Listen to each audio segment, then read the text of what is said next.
جب خلافت عثمانیہ ختم ہو رہی تھی، برطانیہ، فرانس اور یہ بڑے بڑے دنیا کے بدماش دنیا کے علاقوں پہ قبضے کر رہے تھے، میں سمجھتا ہوں کہ بین الاقوامی سطح پہ بھی اسی طرح کی بدماشیاں چلتی ہیں جیسے ایک چھوٹے سے گاؤں میں چلتی ہیں۔ دنیا کے اخلاق ملتے جلتے ہی ہیں، انسانوں کے رویے ملتے جلتے ہی ہیں، تو ان بین الاقوامی بدماشوں نے دنیا کے سارے علاقوں کے اوپر آہستہ آہستہ اپنی گرفت کو مضبوط کیا۔ ہمارا یہ علاقہ جیسا کہ برطانیہ کے پاس چلا گیا، بر صغیر کا علاقہ، انڈیا پاکستان کا علاقہ، تو وہ والا جو خطہ تھا فلسطین کا، بیت المقدس کا، مسجد اقصی کا، جب جنگ عظیم اول ہو رہی تھی، ایک طرف جرمنی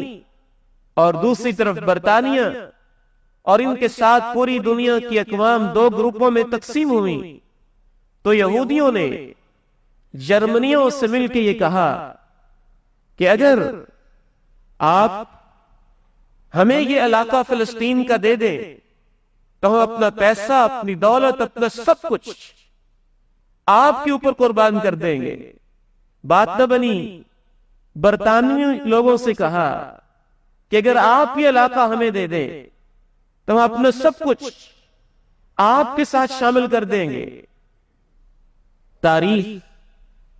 کیسے اپنے آپ کو دہراتی ہے۔ ایک طرف برطانیہ نے یہودیوں کے ساتھ یہ معاہدہ کر لیا کہ ٹھیک ہے، اپنا سرمایہ، اپنی دولت، اپنی فوجیں ہمارے ساتھ شامل کر دو، فلسطین کا یہ علاقہ ہم تمہیں دے دیں گے۔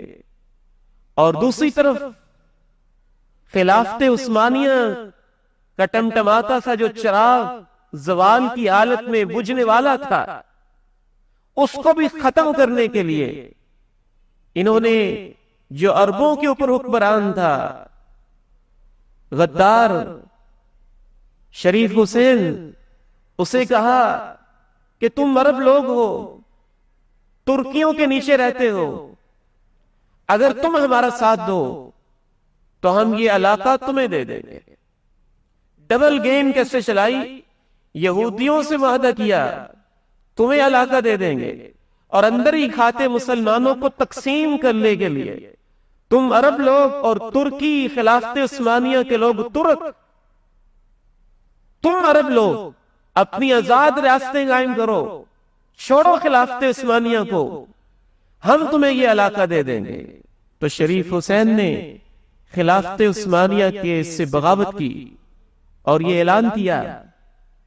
کہ میں برطانیہ کے ساتھ ہوں۔ یہ تاریخ کی ایسی غداری ہے جن کو آج ہمارے بیچارے مروب لوگ کہتے ہیں انگریز بڑے سچے ہیں، یہ ہیں وہ ہیں، اپنے ساتھ سچے ہوں گے، لیکن تاریخ کے کتنے بڑے غدار، جھوٹے اور مکار ہیں،